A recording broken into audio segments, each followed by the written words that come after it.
This is Democracy Now!, democracynow.org, The War and Peace Report. I'm Amy Goodman. The White House says President Trump has accepted an invitation to meet directly with North Korea's leader, Kim Jong-un. This is South Korea's National Security Advisor, Chung Wei-young, speaking to reporters Thursday night in the dark outside the White House near the portico after briefing officials on the recent talks between Seoul and Pyongyang. I expressed President Moon Jae-in's personal gratitude for President Trump's leadership. I told President Trump that in our meeting, North Korean leader Kim Jong-un said he is committed to denuclearization.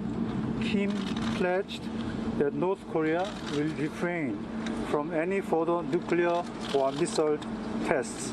He understands that the routine joint military exercises between the Republic of Korea and the United States must continue. And he expressed his eagerness to meet President Trump as soon as possible. President Trump appreciated the briefing and said he would meet Kim Jong-un by May to achieve permanent denuclearization. The South Korean official went on to say the meeting would take place within 2 months. No sitting U.S. president has ever met with a North Korean leader. Kim Jong-un has never met another head of state from anywhere in the world. Thursday night's announcement was a complete surprise to many. It came at a time when Trump has been beset with escalating questions about his alleged affair with adult film star Stormy Daniels, including questions about whether a $130,000 payoff to her to be quiet, sent by Trump's personal lawyer only days before the election, could have violated federal election law. Thursday's announcement of direct talks even appeared to be a complete surprise within the Trump White House. Only hours earlier, Secretary of State Rex Tillerson said talks were a long way away. In terms of direct talks with the United States, and you asked negotiations, and we're a long ways from negotiations. I think we just need to be very clear-eyed and realistic about it. I think the first step, and I've said this before, is to have talks, have some kind of talks about talks, because I don't know yet until we are able to meet ourselves face-to-face with representatives of North Korea, whether the conditions are right to even begin thinking about negotiations. That was Rex Tillerson speaking Thursday in Addis Ababa, Ethiopia. This is Tillerson speaking today in Djibouti. In terms of the decision to engage between President Trump and Kim Jong-un, that's a decision the president took himself. The potential talks between President Trump and North Korean President Kim Jong-un come after a delegation of South Korean officials traveled to Pyongyang to meet with Kim Jong-un, where he said he'd suspend nuclear weapons testing in order to hold talks with the United States.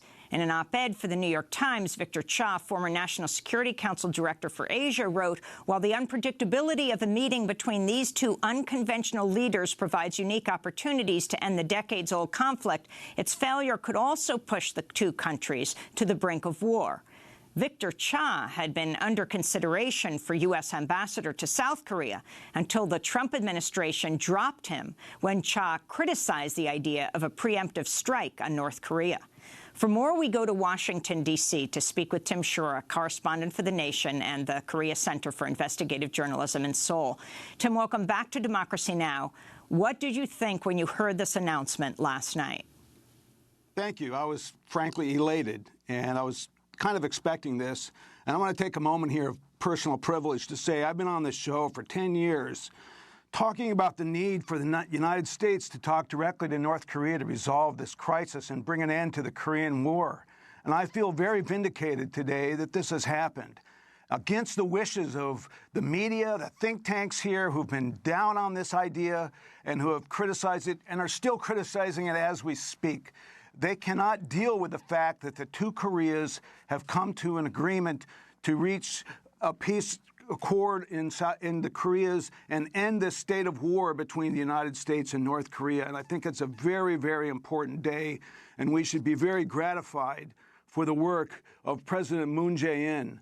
A year ago, I interviewed President Moon Jae-in. I was the only American reporter to talk to him during his presidential campaign last May. And he told me, the South Korean president now. The South Korean president who was elected in May. And Mr. Moon told me that, in reference to the criticism from people in Washington that he would divide the U.S. and South Korea by pushing for peace engagement with North Korea, he said, well, in my view, if we can resolve the situation between North and South Korea and resolve the tensions between North Korea and the United States, that would be good for the United States and that would be good for President Trump. And his gamble was correct. He took it and it worked. And we now have the situation where Moon has helped negotiate a move toward talks that are going to lead to a conclusion to this crisis. And I think it's a really terrific day for Korea and for peace in the world. So if you can talk about the tick-tock of this yesterday that we've come to understand, you have these South Korean officials apparently in the White House, not there speaking to President Trump, but to other people in the White House to report on the meeting they just had with President Kim of North Korea in Pyongyang. Trump hears that they are around and asks to speak to them. And it's after that that he, this according to the New York Times, pokes his head into the press room to give reporters the heads up about what's about to happen. And then it was the South Korean officials who walked outside into the night under the portico, the national security advisor of South Korea, and made this announcement. Well, the significance is that when President Moon took office last May, he said South Korea should be in the driver's seat of the Korea Peace Initiative and engagement with North Korea. South Korea should be in the driver's seat. And he has remained there and he has stayed there. He made offers last year to North Korea to meet. They rejected it. They didn't respond for over a year as they kept going on their nuclear and missile program to defend themselves against what they believe is a threat from the United States. And finally, on January 1st, Kim Jong-un said he would send a high-level delegation to the Olympics and would engage with talks with South Korea. And this is a result of the South Korean initiative. And so, the fact that Trump may have poked his head in there and may have heard about the briefing at the last minute shows that South Korea is, in fact, in the driver's seat. And I think that's very important. And, the United States has been supporting these initiatives, despite the fact that, Vice President Pence went to the Olympics and completely ignored the North Koreans behind him and was very rude to his Korean hosts. They know that these talks have been going on. And so I think we really need to focus on the role that South Korea has played and the historical, the history of North-South engagement and talks. So where do you expect? They're saying that this summit will take place in May. Where do you expect it will take place? Might President Trump go to North Korea, South Korea? The six-party talks were held in China. They have not said anything at this point of whether they would do this and host this. That's anybody's guess. I mean, I'd be surprised, frankly, if Trump did go to Pyongyang, but that's a possibility. It might be in a city, close to there, such as Beijing, even a city in Russia, in that part of the Pacific area. It could be anywhere, but I think the fact that Trump is willing to meet with Kim Jong-un shows that the United States understands that only through direct negotiations and talks can this situation be resolved. And I think it's important to look at the concessions that North Korea made. After all, one of the big issues they've had for years has been these U.S.-South Korean military exercises that take place twice a year, which I've talked about quite a lot on this show. In which they've practiced over the years things like, decapitation of the leadership of North Korea, and assassination, and regime change.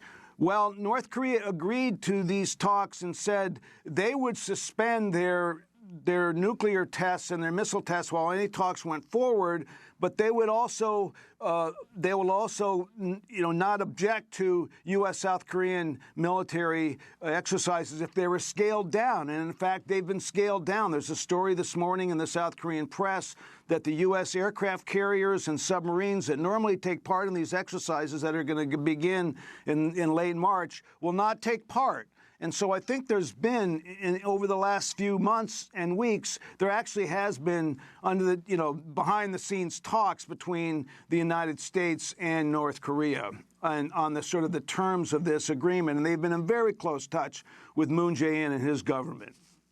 So what do you think, Tim, about the comment of Victor Cha? Very significant. He was being considered for U.S. ambassador to South Korea, right? And they drop him because he's concerned about a preemptive strike, the U.S. preemptively striking North Korea, when he says, while the unpredictability of the meeting between these two unconventional leaders provides unique opportunities to end the decades-old conflict, its failure could also push the two countries to the brink of war. Do you think that's just too pessimistic? I think it's way too pessimistic, and I think it's a little ridiculous, frankly. I mean, it's, he was cut out of the situation. He was not named ambassador, so I think he's a little bit bitter about that. But to say this is going to bring on war when we were on the verge of war, I think is pretty silly. So talk about what's at stake then right now. What you think North Korea wants. They're talking about no more nuclear testing until the summit, if it's happening. And they're allowing these U.S.-South Korea military exercises to take place. What does the U.S. want out of it, South Korea want out of it, and North Korea? And are we looking at the reunification of the Korean Peninsula? Well, unification is a long way off. But I think this is the first step in it. First, there has to be peace. I think, what the United States wants is the denuclearization of North Korea and the denuclearization of Korea. They made that very clear. But that was not possible as a condition for talking, and North Korea made that very clear. What North Korea has wanted and has been saying for years, actually, is an end to what they call the U.S. hostile policy toward them, an end to nuclear threats against them, nuclear war threats against them, an end to these massive exercises where they actually practice regime change, and an end to the sanctions that are definitely hurting the North Korean economy. North Korea wants normal relations with the United States, and it's been wanting that for years. I think its objective is to have a peace treaty. Remember, the Korean War ended only in an armistice, and there's a necessity to end this war through a peace treaty. And if you have a peace treaty, there's no need to shoot nukes at anybody at the United States for them to threaten the United States with nuclear weapons and vice versa.